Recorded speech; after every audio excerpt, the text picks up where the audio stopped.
Alors, bonjour à tous et à toutes. C'est une vidéo spéciale aujourd'hui, une vidéo qui va atteindre plusieurs buts, qui est tirée de mon expérience douloureuse, personnelle et une expérience récente. Et elle s'adresse à toutes les personnes qui ont un membre de leur famille qui est sous emprise, que ce soit une emprise sectaire, une emprise liée à un manipulateur pervers narcissique. Et attention avec ce mot parce que c'est un mot qui est beaucoup galvaudé, donc il faut une analyse particulière pour être certain de ne pas se tromper. Et je vais donc dans cette vidéo parler, donner des conseils en fait aux personnes qui vivent la même situation que j'ai vécue pour pouvoir se légitimer, pour pouvoir sortir de cette blessure de rejet et d'ostracisme. En plus, c'est quelque chose qu'on est en train de vivre en ce moment dans le monde avec cette histoire de vaccination, de passe sanitaire. Donc, ça a beaucoup de sens dans ce que je fais. Alors, pourquoi je fais cette vidéo? Eh bien, nous sommes aujourd'hui, je ne sais plus quel jour nous sommes, je sais que nous sommes le vendredi 20 quelque chose au mois de septembre, 24, voilà, vive l'ordinateur. Donc, ma maman est décédée le 15 septembre 2021. Mercredi passé donc, et elle a été enterrée le vendredi 17 septembre en France. Alors, pour ceux qui me connaissent, mon histoire est que je suis née dans la secte que moi j'appelle une secte, des témoins de Jéhovah. Je suis sortie à l'âge de 33 ans avec mon mari, mes 3 enfants. Et en plus de connaître le problème des sectes, eh bien, dans la famille de ma mère, il y a eu le problème aussi d'un mari manipulateur pervers narcissique. Et j'ai pu avoir vraiment ce diagnostic parce qu'il a vraiment les 3 caractéristiques dont parle Isabelle Nazar-Agar, plus encore d'autres qui sont expliquées dans son livre. Et donc, je vais non seulement expliquer mon parcours, tout ce que j'ai fait aussi qui a pu m'aider à me libérer plus vite et plus facilement, à me reconstruire aussi, que j'ai fait avant et que j'ai fait aussi dans ce 17 septembre, donc le jour de l'enterrement. Et puis, je vais aussi vous proposer quelque chose à réfléchir pour voir si on ne peut pas changer les choses justement dans ce qui est en train de se passer et que beaucoup de personnes vivent au niveau de l'ostracisme à cause de cette secte et d'autres. Alors, il faut savoir que lorsqu'on est témoin de Jéhovah et qu'on en sort, donc moi j'ai remis ma lettre de démission, eh bien, la Watchtower, c'est quelque chose que vous pouvez vérifier, dans leur publication, estime que les personnes qui se sont retirées ou qui ont été excommuniées, eh bien, sont à considérer comme étant des personnes qui sont mortes. Et donc, ma mère a été jusqu'à me dire, donc il y a plus de 10 ans de ça, que la première fois qu'elle m'a eu au téléphone, que je lui ai dit que je partais, elle m'a dit que je resterais toujours sa fille. 5 minutes après, mon beau-père lui a montré des publications et elle a lu dans les publications, eh bien non, en fait, tu n'es plus ma fille. Donc, elle m'a clairement renié. Elle a été même jusqu'à m'enlever de son arbre généalogique. Des gens que j'ai vus longtemps ne savaient même pas mon existence, que ce soit des témoins de Jéhovah ou des gens de la mairie. Et donc, elle était dans une double emprise, ce qui est encore plus compliqué que quand une personne n'est que dans une secte ou qu'avec un manipulateur qui est déjà énorme. Là, il y avait une double emprise qui était très, très complexe. Et donc, la Watchtower dit que les personnes qui ne sont plus témoins de Jéhovah et surtout les apostats, donc les gens qui savent les choses et qui ont fait des recherches et qui ne sont pas partis par faiblesse pour eux, mais qui sont partis pour des convictions personnelles et qui ont compris qui étaient vraiment les témoins de Jéhovah. Donc, je ne parle pas des petits adeptes, mais je parle du gros système de la Watchtower, de leur enseignement. Eh bien, ces personnes-là, on ne peut plus leur parler, ni leur dire bonjour, ni les inviter à l'enterrement. Ils disent même dans leur publication qu'on ne peut pas prendre comme excuse un enterrement pour avoir un contact. Donc, pour vous dire que un chien est bien mieux traité qu'un être humain au sein des témoins de Jéhovah. Et donc, pendant 10 ans, eh bien, j'ai plus aucun contact avec ma mère. J'avais plus son mail, elle avait bloqué son mail, je ne pouvais plus lui téléphoner. Donc, ça a été 10 ans de deuil pour moi. Donc, j'ai suivi des thérapies. Donc, j'ai déjà beaucoup souffert pendant ces 10 ans, ce qui, à mon avis, m'a aidé à être intensément moins dans la souffrance, même s'il y en avait encore le jour de l'enterrement. Et donc, pendant toutes ces années, j'ai essayé plein de choses. C'est pour ça que dans mes accompagnements, c'est plus facile pour moi de vous proposer des choses parce que finalement, dans l'accompagnement à la sortie d'emprise, je connais un petit peu tout ce qui peut se passer aussi en fonction des personnalités des gens. Et donc, ce que j'ai fait, j'ai essayé les choses dans la douceur, j'ai essayé de passer par ma famille, j'ai même téléphoné à la police là où elle était pour voir si elle était encore en vie. La police m'a répondu, quand quelqu'un est majeur, même si vous pensez qu'il y a séquestration, mais qu'elle ouvre la porte et qu'elle dit qu'elle va bien, nous, on ne fait rien. Donc, même si vous savez que quelqu'un est en danger psychologique, tout ça, en France, en tout cas, il n'y a rien de prévu. En Belgique, je ne pense pas non plus. Il n'y a rien de prévu pour ça. Et donc, ils m'ont dit, nous, on va aller voir si elle est encore en vie, mais on ne vous le dira pas. Donc, ça me fait une belle jambe. Je ne demandais pas l'adresse, je voulais juste savoir si elle était encore vivante, vu que j'avais mis aucun contact possible. Alors, la chance que j'ai eue, c'est que j'ai eu quand même des contacts avec ses frères et sœurs, mais qui au début ne comprenaient pas ce qui se passe. Et ce qui m'a beaucoup aidée, et là où j'ai eu leur soutien, où j'ai pu venir à l'enterrement, parce que je n'ai pas été invitée officiellement ni par l'État, ni par le funérarium qui ne savait même pas que j'existais, ni par mon beau-père forcément, j'ai expliqué à ma famille ce qui se passait. Il a fallu quand même plusieurs années pour que une personne de ma famille comprenne les choses et qu'elle voit par elle-même que quand elle prenait le téléphone, quand mon beau-père n'était pas là, elle voit que aussi la réaction de ma mère était très fermée. Donc, il y avait un double problème. Le problème qu'elle était sous emprise et que donc, quand on est sous emprise, on croit dur comme fer que ce qu'on a décidé, ça vient de nous. Et donc, là, c'est impossible en fait de sortir ces personnes. Donc, ce qui s'est passé, c'est que pendant plus ou moins 4 ans, parce qu'elle avait un cancer depuis 10 ans, forcément, quand on a des problèmes dans sa famille, on développe des cancers. Il y a des cancers qui sont liés à des causes émotionnelles. Et pendant 10 ans, donc elle a eu un cancer où je n'étais pas au courant, je l'ai su très tard. Et les 4 dernières années, il paraîtrait qu'elle était en soins intensifs, elle ne le savait pas elle-même. Donc elle faisait de la chimio, mais dans la science, souvent, dans les hôpitaux, on ne va pas dire qu'on guérit les gens, on les maintient. Si vous voulez vraiment guérir, il faut travailler sur l'émotionnel, il faut aussi travailler sur d'autres choses que dans l'urgence de rester en vie. Et donc, on l'a tenue en vie, en fait, pendant 4 ans. Et donc, pendant 4 ans, il y a eu beaucoup de, oui, peut-être qu'elle va mourir bientôt, est-ce que tu vas venir si jamais. Moi, j'en pouvais plus, j'avais déjà vécu exactement la même chose avec mon père, non tellement de Jéhovah, mais de l'autre côté, où j'avais même pas le droit de le voir non plus, ni rien.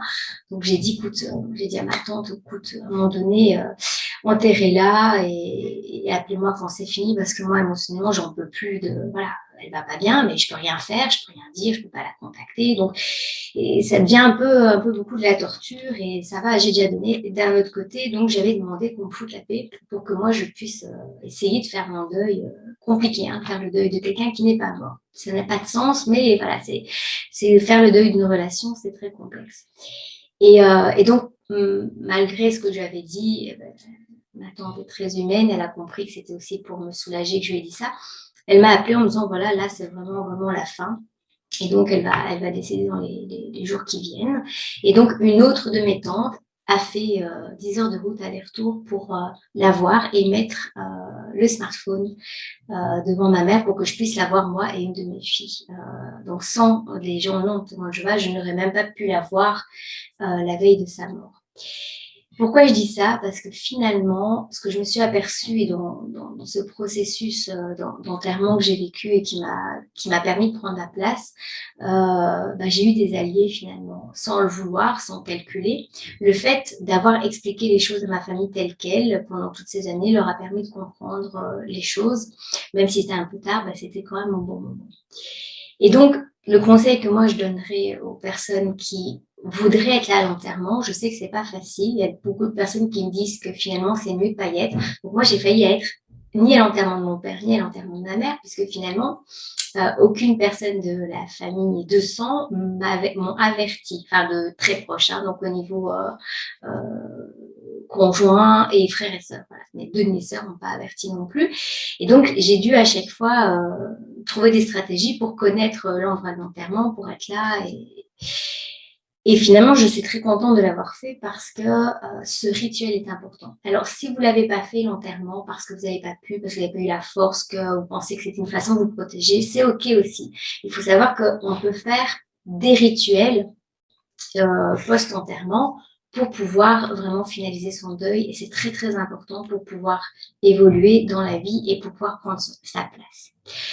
Alors, qu'est-ce qui s'est passé donc pour ma maman? Donc, ma tante a demandé à mon beau-père de faire l'enterrement plutôt le samedi pour que tout le monde soit là. Forcément, il n'a pas fait le samedi, il a voulu le faire le vendredi matin. Et comme nous, on avait 15 heures de route, c'était impossible de le faire en 24 heures. Donc, elle a réussi quand même à l'obliger d'une manière ou d'une autre à le faire le vendredi après-midi. Ce qui nous a permis, avec mon mari, de pouvoir faire le trajet vraiment vite, en 2 fois quand même, et d'être là. Donc, j'ai vu ma famille que j'avais plus vue en fait. J'ai un oncle que j'avais plus vu depuis 33 ans, depuis que ma mère était mariée avec mon beau-père. Parce qu'une fois marié, il a commencé à déménager, il déménageait régulièrement, ce qui faisait qu'on n'avait plus de contact, ni moi avec mon père, ni avec notre famille. La rupture sociale, c'est vraiment ce qui permet au manipulateur de prendre toute l'énergie de la personne et qu'elle ne puisse pas, en fait, avoir comment dire, voir la réalité grâce aux autres, parce qu'elle n'a qu'un discours, un discours unique, et tout ce que les autres vont dire, le manipulateur va le transformer pour lui montrer que se fait des idées. C'est très très difficile de sortir de l'emprise. Il faut savoir que quand vous êtes dans un environnement quotidien, donc c'est plus compliqué encore de sortir de l'emprise de la manipulation relationnelle que sectaire, parce que la secte, à la gueule, elle peut pour la plupart être en dehors, mais quand vous avez un manipulateur pervers narcissique relationnel qui vous bourre le crâne tous les jours, il faut s'extirper complètement de son environnement pour s'en sortir ou trouver des stratagèmes pour ne plus le croire. Mais il faut énormément de force pour sortir de l'emprise énergétiquement. Et il faut savoir que le manipulateur mange cette énergie. Donc, vous voyez que c'est vraiment complexe. Et des gens qui n'arriveront jamais à sortir d'emprise, c'est qui était le cas de ma mère, ou alors ils en sortent par la mort. C'est pour ça qu'il y a des gens qui se suicident, parce que c'est, dans leur croyance, c'est le seul échappatoire pour pouvoir mettre fin à cette emprise. Donc, ici, je vais expliquer un petit peu ce que j'ai vécu pendant l'enterrement, pendant toute cette période, parce que même quand on prend la voiture, il y a tout ce voyage, toutes les émotions qu'on a, il y a quand même quelque chose de très initiatique aussi qui est là. Et j'ai vu beaucoup de signes. Déjà, la veille du départ, j'en ai eu. Et ça, je le dis pour les personnes qui connaissent les constellations familiales et systémiques, puisque voilà, j'ai une chaîne où je montre aussi les constellations et qui sont vraiment un moyen thérapeutique de libération très puissante. Et bien, une fois qu'on a compris comment fonctionne la vie, comment fonctionnent les synchronicités, eh bien, on peut le vivre pleinement dans l'acte. Et c'est ce que moi, j'ai vécu justement le jour de l'enterrement, avec beaucoup de libération finalement pour la suite de ma vie.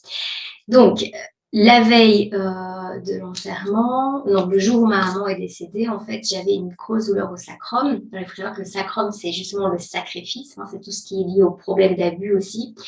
Et j'hésitais à aller chez l'acupuncteur, et il y a 50 € qui sont tombés par terre. Il y a 50 € qui étaient par terre et qui m'a dit, voilà, c'est le prix de l'acupuncteur, vas-y. Donc, le jour où j'ai appris que ma maman est décédée, j'ai eu un rendez-vous chez l'acupuncteur où une personne qui venait juste d'annuler 5 minutes avant que j'appelle. Donc, déjà, premier signe de l'univers pour moi. Et puis, donc, on va à l'enterrement et j'achète des roses parce qu'il faut savoir que chez les témoins de Jéhovah, à l'époque, parce qu'apparemment, ils ont l'art de changer un petit peu leur discours en fonction de l'évolution du monde. En faisant avant, Internet était très satanique, il fallait pas, maintenant, ils ont une chaîne de télévision, ils prêchent que par Internet. Donc, ils ont des discours très évolutifs en fonction de ce qui les arrange. Et donc, à l'époque, on n'avait pas le droit de jeter des roses sur le cercueil. Donc, quand ma grand-mère est morte, moi, on m'a interdit de jeter la rose sur le cercueil parce que c'était pour eux un rite satanique. Donc moi, je me suis dit, je vais acheter mes roses pour moi et ma famille pour le faire parce que pour moi, c'était important de le faire. Et donc, j'achète des roses orange, blanche et rouge, un petit mélange de couleurs, 2 paquets. Je prends une bougie chez moi qui est un porte-bougie de couleur gris où je mets une bougie que j'avais reçue 4 jours avant mon anniversaire dedans pour représenter l'âme. Donc, je fais tout un petit peu mon protocole rituel pour pouvoir, moi, passer ce passage, hein, finalement, du deuil de ma maman. Et voilà, et quand j'arrive, donc je vois ma famille, notamment je vais avant, avec qui on a pu discuter. Et puis vendredi, quand on arrive sur l'endroit, ben, on essaye un peu de chercher quel est le trou, hein, qui était prévu pour ça. Et puis, on était là une demi-heure avant dans le cimetière. Et puis, ben, alors, une surprise que l'univers m'a fait, c'est que moi, je voulais absolument pas entendre les âneries de discours des témoins de Jéhovah. J'avais fait une caméra cachée il y a 2 ans, où j'avais fait, c'est sur ma chaîne YouTube justement avec un journaliste, et je m'étais dit, moi, c'est fini, je ne rentre plus jamais dans une réunion, une salle du royaume ou entendre un discours, moi c'est fini. Et ma tante m'a dit, mais écoute, il n'y a pas de problème, il n'y aura pas de discours de témoin de Jéhovah parce qu'ils font tout par Zoom maintenant. Donc moi je m'étais rassurée, je me dis, voilà, il n'y aura pas de discours de témoin de Jéhovah. Bon, je pense que l'univers l'a fait un peu exprès pour que je vienne quand même. Et puis quand je suis arrivée, bah là, il y avait des témoins de Jéhovah qui étaient là. Bon, je les connaissais pas parce qu'elle avait 2 ou 3 fois encore déménagé depuis qu'on se connaissait, la dernière fois qu'on s'est vu. Et bah là, mon beau-père arrive et il me dit, ça me fait plaisir de te voir. Pour quelqu'un qui ne m'a jamais averti, ni empêché de voir ma mère et qui n'a pas parlé de moi aux gens, ça m'étonnait un peu. Donc sur ce, moi, je ne lui ai pas répondu. Il a ignoré mon mari par contre, et voilà, j'aime beaucoup l'hypocrisie des témoins de Jéhovah qui montrait qu'il me parlait devant les autres personnes. Alors aucun témoin de Jéhovah nous a dit bonjour, ni condoléances. Aucun témoin de Jéhovah, ni lui-même n'a exprimé sa peine. Alors, je me dis que voilà, il y a des gens qui ne sont pas là pour pleurer devant et qui pleurent après, hein, c'est pas la question, mais ça m'a quand même, quand moi je voyais ma tante et moi-même dans quel état on était, et eux, pas une larme, voilà, moi ça m'a choquée. Je me demande encore s'il y a des gens qui ont un cœur chez les témoins de Jéhovah. Bon. Donc là, forcément, ils n'attendaient pas de me voir. Donc il y a des témoins de Jéhovah qui, quand mon oncle a présenté que j'étais sa fille, qui avait des yeux grands comme ça, bon, elle a une fille, d'autres qui était très dans le jugement parce que souvent qu'on a vu des choses terribles sur moi. Et donc, bah, comme j'avais compris d'aller faire un discours, donc ok, je vais écouter le discours, pas le choix. Donc avec du respect, hein, on est en enterrement, voilà, il enterre sa femme, pas de problème. Moi, je suis dans le respect, je suis dans l'écoute, je ne veux pas faire trop de soucis. Et là, je sais que normalement, c'est un ancien, donc un haut placé qui fait le discours. Et donc, je demande qui fait le discours pour savoir, pour lui dire, voilà, après, moi, je prends aussi 10 minutes pour refaire mon discours. Et tu vois, oui, pas de problème et tout. Jusque-là, tout va bien. Le discours de mon beau-père était un discours d'un enfant de 3 ans et demi. Voilà, enfin, je ne vais même pas en parler parce qu'il n'y avait rien, il n'y avait pas d'hommage, il n'y avait rien, c'était moi-je. Et donc, il y avait eu le frère qui a fait, le haut placé qui a fait son discours, bien sûr, avec des versets bibliques, tout ça. Alors, il faut savoir qu'il y a des gens qui n'étaient pas témoins de Jéhovah. Il y en avait, à part ma famille, il y avait 2 infirmières qui se sont occupées de ma maman. Et puis, il y avait 3 personnes de la famille Bruno que j'avais pas reconnues sur le coup. Et quand ils ont commencé à faire le discours, bah, c'était plus un discours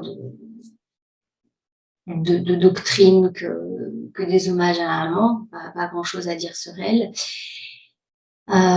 Et alors, ce qu'il y a eu, c'est que quand mon beau-père a commencé à raconter ce qui pour moi sont des conneries pures et dures, c'est-à-dire qu'il y a une vie éternelle sur la terre, que c'était une femme formidable parce qu'elle a été fidèle à Jéhovah.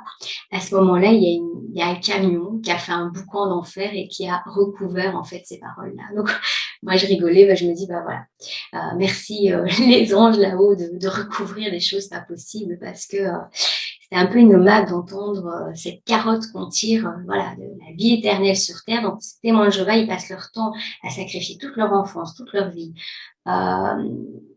pour vivre éternellement alors qu'ils sont en train de vivre là maintenant. Enfin, pour un truc qui n'existe même pas, quoi. Moi, c'est ce que j'ai dit à l'enterrement. J'ai dit, il n'y a rien sur terre qui vit éternellement. Donc, il faudrait m'expliquer par quel miracle ça va se faire. Enfin bon. Ça, ce sont leurs croyances, hein, soit, mais le problème, ce sont des croyances falsifiées, même au niveau biblique, ça n'a aucun sens parce que dans la Bible, cette croyance, elle n'existe même pas.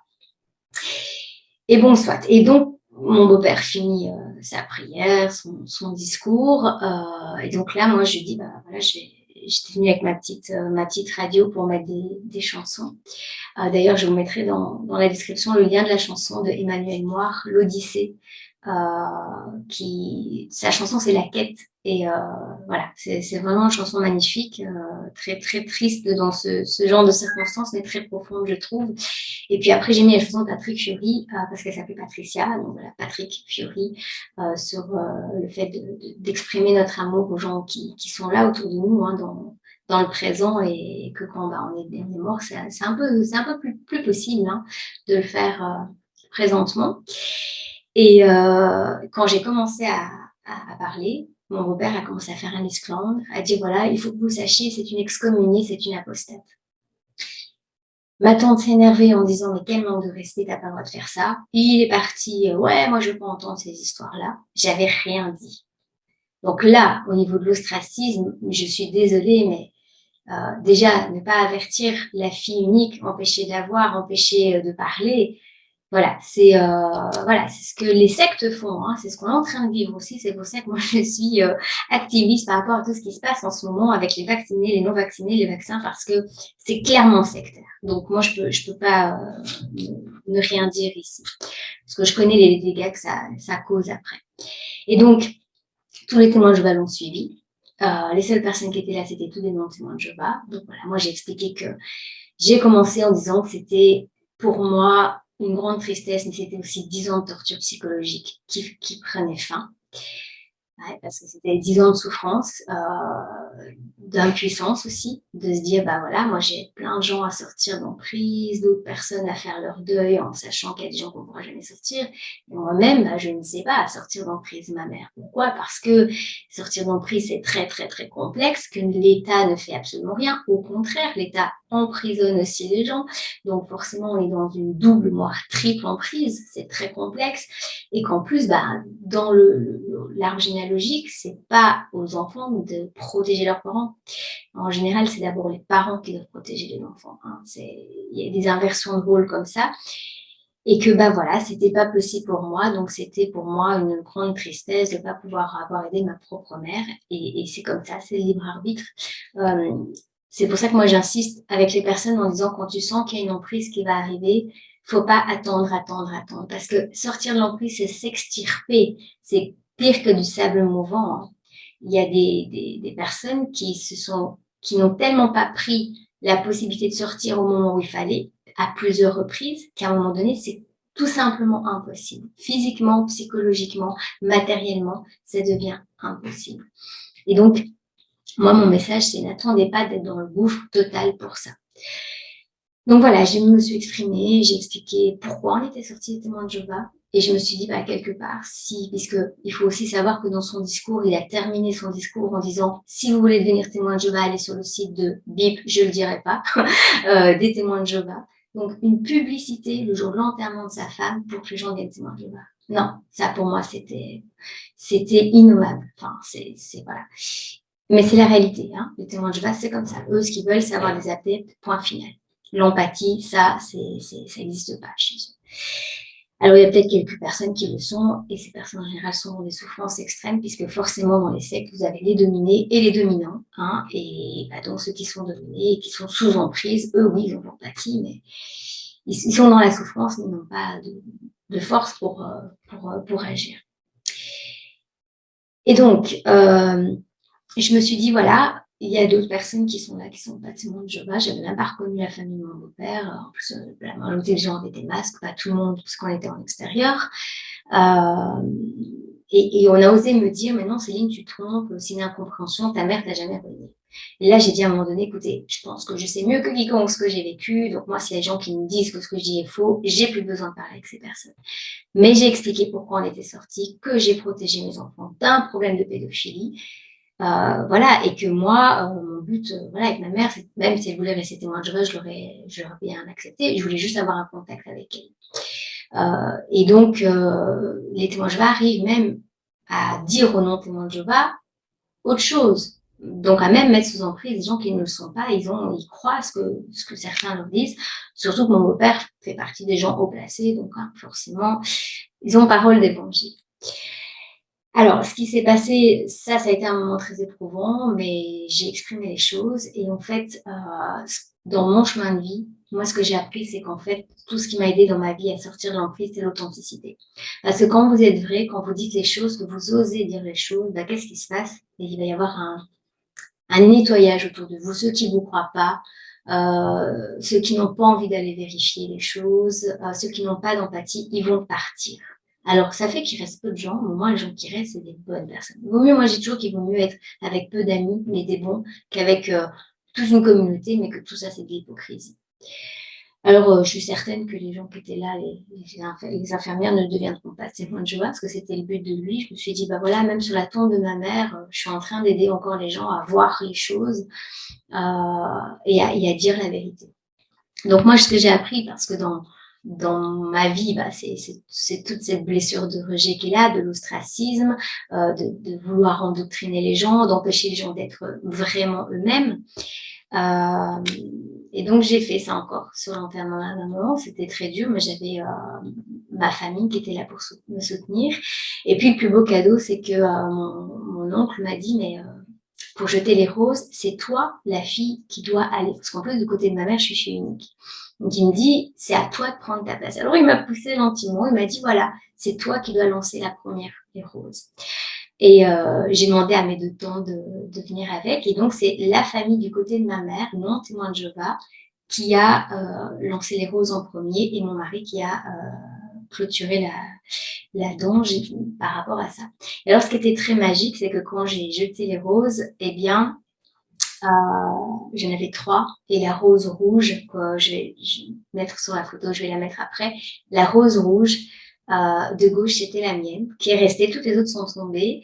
Et la dernière rose rouge, à droite, c'était celle de mon mari. Et ces 2 roses rouges sont restées, en fait, vraiment au-dessus du cercle. Et c'est une de mes tantes qui m'a dit, regarde Céline, les 2 roses que vous avez envoyées, toi et ton mari, sont restées, elles sont là. Moi, c'était un signe aussi que voilà, qu'elle était là. Et que c'était juste. Et donc, après ça, mon beau-père a demandé à tous les témoins de Jéhovah de jeter les roses. Ils sont tous tombés à côté. Alors là, il avait le droit. Il y a une témoin de Jéhovah qui a dit, est-ce que c'est une question de conscience?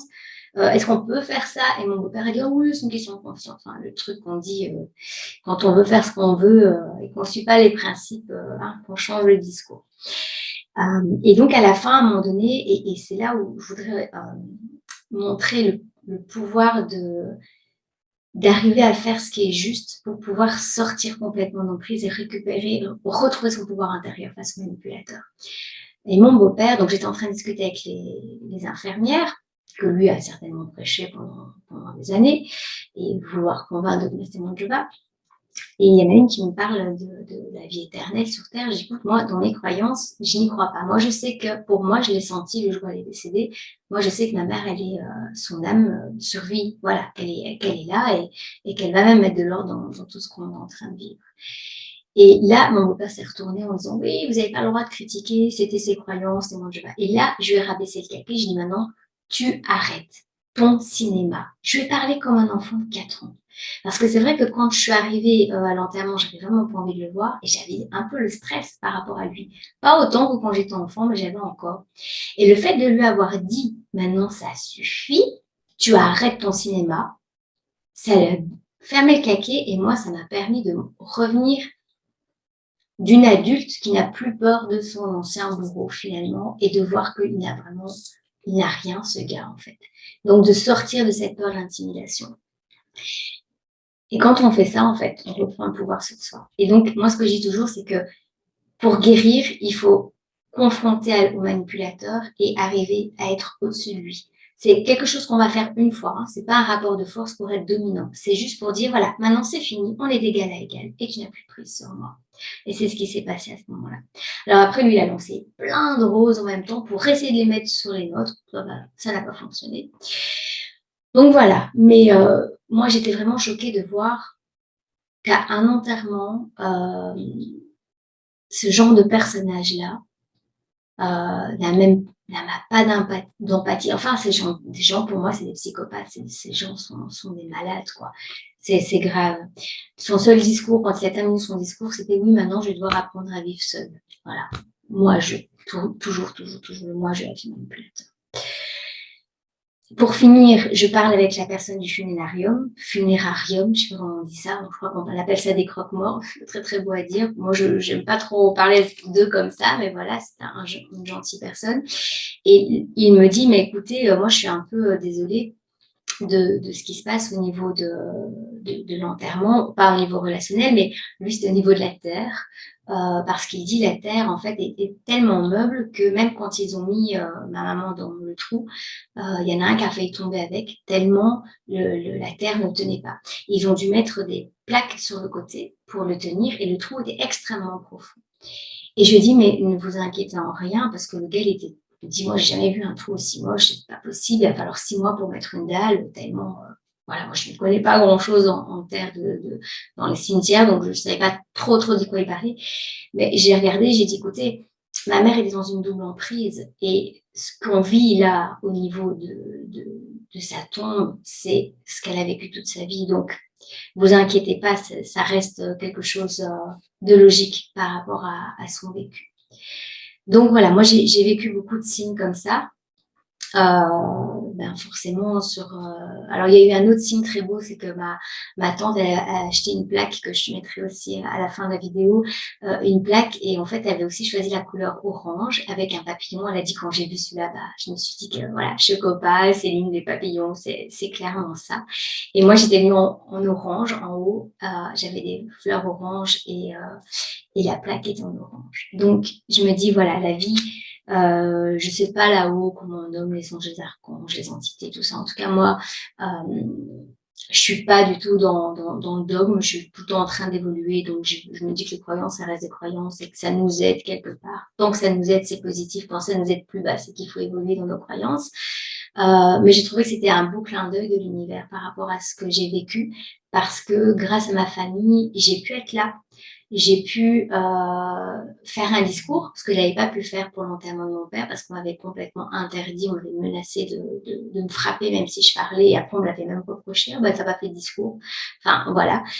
Et là, pour l'enterrement de ma maman, j'ai pu prendre ma place, m'exprimer, dire les choses. Donc c'est un travail de guérison, mais c'est aussi pourquoi je dis ça, parce qu'en fait, quand on prend sa place, eh bien, dans son arbre généalogique, c'est pour ça que j'ai mis ce dessin derrière, quand on prend sa place dans son arbre généalogique, on guérit nos blessures de vie, pas en demandant à l'autre de changer, mais en travaillant au niveau émotionnel, comme les alchimistes, on peut transformer nos émotions en quelque chose de valeur. Eh bien, à ce moment-là, ça va changer aussi dans la famille actuelle, donc conjoint, enfant, et ça va aussi changer au niveau professionnel, au niveau de la place qu'on a dans la société. Donc, c'est très, très important de pouvoir conscientiser ça et de conscientiser que finalement, je pense que tout ce qu'on vit a un but. En tout cas, une des infirmières a dit, oui, si tu as créé une association, si tu as aidé des gens à sortir de cette secte et des manipulateurs, c'est que quelque part, ça fait partie de ta mission. Donc, ça fait chaud au cœur de l'entendre de quelqu'un d'autre. Et moi, personnellement, ça m'encourage de me dire que ce que je vis n'est pas pour rien, et que c'est après en comprenant plus tard que c'est une formation de vie qui me donne des compétences qui me permet de mieux le vivre, même si de toute façon, émotionnellement, c'est toujours quelque chose de difficile. Alors, je voudrais vraiment aussi en profiter pour remercier toutes les personnes qui m'ont souhaité les condoléances, qui ont liké la publication là où j'ai mis un hommage à ma maman. Je le mettrai aussi en lien dans la description, parce que voilà, sur LinkedIn, j'ai jamais eu autant de vues de mon poste. Je crois qu'on est presque dans les 4000 vues, alors que j'ai tagué personne ni rien. Et donc ça fait plaisir aussi. J'ai eu des témoignages d'ex-témoins de Jéhovah qui m'ont dit avoir vécu la même chose. Et donc moi, ce que je voudrais, il y a 2 choses que je pense importantes de rappeler, c'est si tu as quelqu'un dans ta famille, surtout tes parents, tes frères et sœurs, tes parents, tes grands-parents, des gens qui tiennent vraiment, qui sont vraiment importants pour toi, n'hésite pas à en parler autour de toi de ce que tu vis. On ne sait jamais. Il y a toujours une personne qui pourrait t'avertir si jamais. Le mieux, c'est de pouvoir parler à aux personnes de notre famille qui sont dans les sectes, les manipulateurs. Donc, toujours laisser une porte ouverte, pas être dans le jugement quand c'est possible. Quand ça l'est pas, c'est de sortir de la culpabilité, parce que ça c'est encore donner du pouvoir aux manipulateurs, c'est de se dire que la personne sous emprise, elle a aussi son libre arbitre et qu'un jour, elle l'a peut-être pas utilisé et que c'est les conséquences de ces non-choix aussi. Souvent, conséquences liées à des abus sexuels, c'est ce que j'ai parlé aussi par rapport à avant. Les personnes qui ont été abusées ne savent pas dire non. Et donc, c'est compliqué pour elles. Et donc, ça, c'est aussi important de comprendre. Moi, j'avais beaucoup de colère envers ma maman avant parce que je me disais que finalement, c'est elle qui m'a reniée. C'est elle qui a accepté de le faire, c'est elle qui l'a fait. Mais je savais aussi qu'il y avait une pression derrière. Mais il y avait le lien qu'on avait ensemble, ben, c'était quelque chose d'unique et que quelque part, elle avait sa responsabilité. Et le jour de l'enterrement, eh bien, publiquement, je l'ai reconnue aussi comme ayant été victime toute sa vie d'abus dans toutes sortes. Et donc ça, je pense que c'est aussi important dans la guérison, sans être à l'excuse, chacun porte ses responsabilités, mais sans excuser pleinement, mais aussi de reconnaître la part d'abus et de maltraitance que ces personnes ont vécu. Et donc, moi, mon conseil pour les gens comme toi qui m'écoutent ou d'autres autour de toi qui sont victimes d'emprise, c'est donc de garder une porte ouverte le plus possible, donc de ne pas être dans un moment frontal. C'est ce que ma tante a fait. Ma tante a laissé une porte ouverte pour pouvoir avoir un lien avec elle. Donc, elle a dû supporter son mari, mais voilà, elle l'a fait par amour pour elle. C'est de pouvoir exprimer ce que tu vis sans jugement, mais par rapport à ce que toi tu vis émotionnellement autour de toi. Tu peux en parler à des assistants sociaux, peut-être de la commune de la personne, tu peux en parler aux voisins. Voilà. Le but, c'est pas de mettre les gens contre, mais c'est d'exprimer ce que toi tu vis. Et en plus, en expliquant les choses, toi, tu vas exprimer ton état de victime, ce qui va te permettre de sortir de la victimisation dans ce fameux triangle de Karpman, sauveur, bourreau, victime. C'est la victime qui a le plus de force, de puissance en fait pour en sortir. Ça, c'est important de le savoir. Et alors, l'autre chose que je voudrais aussi parler, c'est que il y a un vide juridique par rapport à la famille, par rapport aux héritages, entre guillemets, et par rapport, que ce soit au niveau des notaires, au niveau des personnes, donc des crématoriums, tout ça, c'est qu'en fait, ils n'ont pas accès à la banque de données. Alors, je trouve ça quand même incroyable qu'à notre époque, où on se permet de tracer les gens pour un hypothétique virus, pas du tout mortel, en ce moment en tout cas, là, on a toute l'intelligence artificielle qu'il faut pour tracer les gens. Mais par contre, au niveau de l'empathie, pour permettre aux gens de faire leur deuil et de voir peut-être la personne avant qu'elle meure aussi, quand c'est possible, et ben là, bizarrement, il n'y a personne qui a accès aux données. Donc, si tu es dans la politique, si que ça soit en France ou en Belgique, parce que comme je suis franco-belge, je travaille un peu sur les deux pays, si tu es dans la politique, si tu connais quelqu'un qui peut faire une proposition de loi par rapport à ça, tu peux me contacter. Tu peux contacter notre association. Je mettrai les liens dans la description. Et si tu es avocat, juriste, voilà, que tu as du pouvoir ou des idées par rapport à ça, si tu peux en parler autour de toi aux gens qui pourraient faire changer les choses, ce serait vraiment une belle victoire pour nous. Et puis aussi, l'autre problème, c'est que comment agir quand on pense qu'une personne est séquestrée psychologiquement et qu'elle a un certain âge. Est-ce qu'il y a quelque chose à faire, mais qui ne soit pas aussi complexe que tout ce qui est tutelle? Voilà, qu'est-ce qu'on peut mettre en place, en tout cas, pour pas que ça continue comme ça et d'aider aussi les personnes qui sont ostracisées. Merci de m'avoir écouté. N'hésite pas à faire passer cette vidéo aux personnes qui ont un membre de leur famille sous emprise. Et tu découvriras, j'ai une playlist que je te mettrai aussi dans la description où je donne plusieurs outils aux témoins de Jéhovah et ex-témoins de Jéhovah pour en sortir, pour se reconstruire, en choisissant la voie la plus simple au cas par cas par rapport à eux. Et puis sur notre blog aussi, sortiedemprise.com, au pluriel sortie et au pluriel d'emprise, parce que souvent on en sort de plusieurs en même temps et c'est ça qui est compliqué. Voilà, eh bien je te souhaite une bonne journée et on se dit à tout bientôt. Ciao, ciao.